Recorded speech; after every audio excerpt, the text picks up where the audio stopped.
Hello, this is Muhammad Usman, and today we are going to discuss the topic of measures of central tendency. So let's just get started. Well, measure of central tendency are also known as measure of location. It is to locate the center of data. So your prime objective is to locate the center point of the data. And here are some of the common measures used for locating the center of data. Arithmetic mean, average, or you can just say it a mean, and geometric mean, harmonic mean, median, and mode. First of all, we start from arithmetic mean. It's so simple. You have already used it in your daily life many times. So, how can you obtain arithmetic mean? It is basically a sum of all observations divided by the total number of observations. Well, just remember the concept of population and sample, and if you are doing this for the population, you are getting a population mean. And if you are doing the same thing with the sample, you are getting the sample mean. Well, here are some of the properties of arithmetic mean. Well, mean of a constant is equal to that constant. Second property is the sum of the deviations from the mean is always equal to 0. We will shortly prove it for you. And third property is the sum of squared deviation, they are minimum. And if you take the deviation from the mean and square it and then sum it, that answer will always be least as compared to any other value than mean. So A here is any constant other than mean. That may be greater than mean or less than mean. Here is an example of it. Consider the data, and this variable we denote it with x. The sum of the values, they are 548, and the mean is just division of this number by total number of observations. Since there are 8 observations and the arithmetic mean is 68.5. In the next step, we will take the deviations of all observations from arithmetic mean, that is x minus x bar. So by doing this for all observations, you will get certain values like minus 3.5, 2.5, minus 1.5, and so on. Well, the sum of this column will always be equal to 0. This is the second property of arithmetic mean. And the third step, we will just square these deviations, and the sum of that square deviation is 166. Now we will prove that this sum is least as compared to any other squared sum. We are taking an arbitrary constant, that is 70. 70 is not equal to the arithmetic mean. So this is the deviation from all the data values from 70. And this is the square of those deviations. Sum of the square deviation is 184, which is greater than 186, and that was the third property of arithmetic mean. Well, another two properties of arithmetic mean are if you add a constant to all the data values and take the arithmetic mean of the new data, that arithmetic mean will be equal to the arithmetic mean of the old data plus that constant. And same property holds for multiplication also. Weighted arithmetic mean. Well, what you have studied in a simple arithmetic mean is basically you are giving equal weights to all the observations. Well, weighted arithmetic mean is useful when you are assigning different weights to different values. The formula is quite simple. You just have to multiply those weights with the data values and divide it with sum of weights. For example, you have the marks of a student from 4 different subjects: statistics, mathematics, chemistry, and English. And then you don't want to assign equal weights to all the subjects. For example, you want to give maximum weight to chemistry and then the second maximum to English and then statistics, and you want to give the least weight to the mathematics. So here are the weights, and you need to multiply your marks with the weights, and then you need to sum it. From here on, students, you can also calculate the simple arithmetic mean as well as the weighted arithmetic mean. Well, the simple arithmetic mean is sum of the x values divided by small n, the sample size. So this is simply dividing 265 with 4, you'll get the answer 66.25. Well, by doing this, you are actually giving equal weights to all 4 subjects, that is 25%.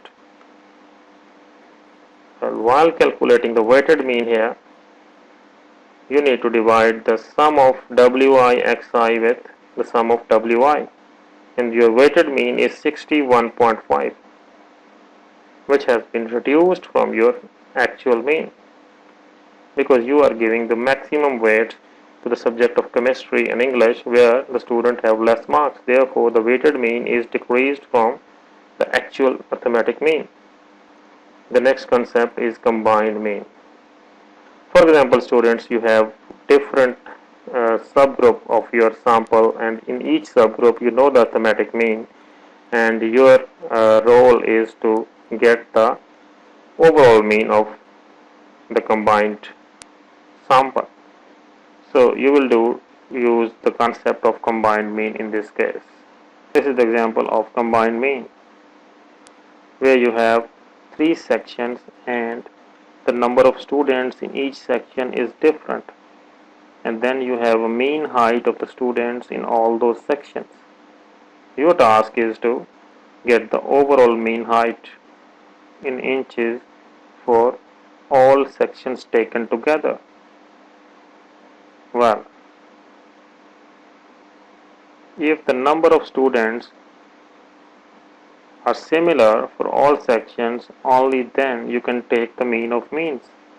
And then if the number of students are different from one section to the second section, then you cannot do the mean of means. The proper technique here is the combined mean. And now we will move to the second measure of location and the third measure of location, that is geometric mean and harmonic mean. Well, geometric mean is the nth root of the product of all values. In the alternative method, we can also take the log of all values and then divide the sum of log with n and take the antilog of the resulting fraction. You can use either formula for calculation of geometric mean. Harmonic mean, the formula for harmonic mean is that this is a ratio of your sample size and the sum of the reciprocal of all observations. But here is a simple example which illustrates the calculation of geometric mean and harmonic mean. If you have the data values x variable, you need to calculate the log of all x values and then sum it. The sum of log x is 5.6567. You have to divide this number with your sample size, and in this case your sample size is 7. So 5.6567 is divided by 7, and the resulting fraction, you need to take the antilog of the resulting fraction. The answer is 6.43. And for the calculation of harmonic mean, you need to take the reciprocals of all the observation and then take the sum of those reciprocals. It is 1.1929. By using the formula, you obtain the harmonic mean, that is 5.87. Okay, now we will move towards the fourth measure of location, that is mod. It is the most frequent value of the data set, and you prefer mod for the qualitative data sets. Mod may not be unique, it may not exist, and the computation of mod for ungrouped or raw data is as under. Since mod is the most frequent value, so in your first data, the value 5 times, so your mod is 9. And for the second data set, no value is being repeated, so there is no mod. So median is the last measure which we are going to discuss. And median is the middlemost value of your arranged data set. Well, if you have odd number of observations in your data set and after arranging, just pick the middle value, no need of any calculation. And if you have even number of observations in your data set, you need to arrange the data set and just take the thematic mean of the central two observations. You may also use the formula for the median size of n plus 1 over 2th observation. Quartile is basically the value which divides your data set into 4 equal parts. As you have already seen median divides it into 2 equal parts and quartile does it into 4 equal parts. This is the formula used for the calculation of quartiles. Well, deciles, they divide your data into 10 equal parts. Remember, you need to arrange your data set before the calculation of these numbers. These are the positional measures. This is the formula used for deciles. Let me just elaborate how to proceed by using these formulas in an example. Percentile, it does divide your data into 100 equal parts. And this is an example where you can practice yourself to calculate the median, the quartiles and deciles, the percentiles. And you will also notice that the second quartile will always be equal to median and the fifth decile and the 50th percentile because they do all divide data set from the center. And this is the data. The first task is to arrange this data in ascending order. These 20 values, they have been arranged in ascending order from lowest to highest. And you can note that the minimum value in this data set is 18, the maximum is 94. And this is how you calculate the median and the quartile 3. Let me just explain how you calculate the median. It is the size of n plus 1 over 2. So n is your sample size. In this case, your sample size is 20. So 20 plus 1 is 21 divided by 2 is you will get the answer of 10.5. It is just the position.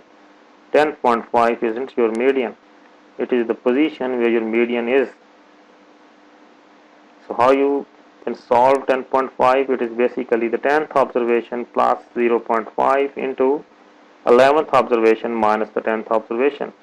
And remember, all this 11th observation, 10th observation is from your ascending data which have been arranged ascendingly. So the slight calculation will give you the answer of median, that is 53.2, and similarly you can calculate the quartiles, deciles and percentiles. So now the last point of discussion is, what does 53.5 tells you? Class having 20 students. You can interpret it like is that 50% of the students of your class got more marks than 53.5, whereas the other 50% they got less than these marks. And similarly you can interpret the quartiles, deciles and percentiles. Thank you very much.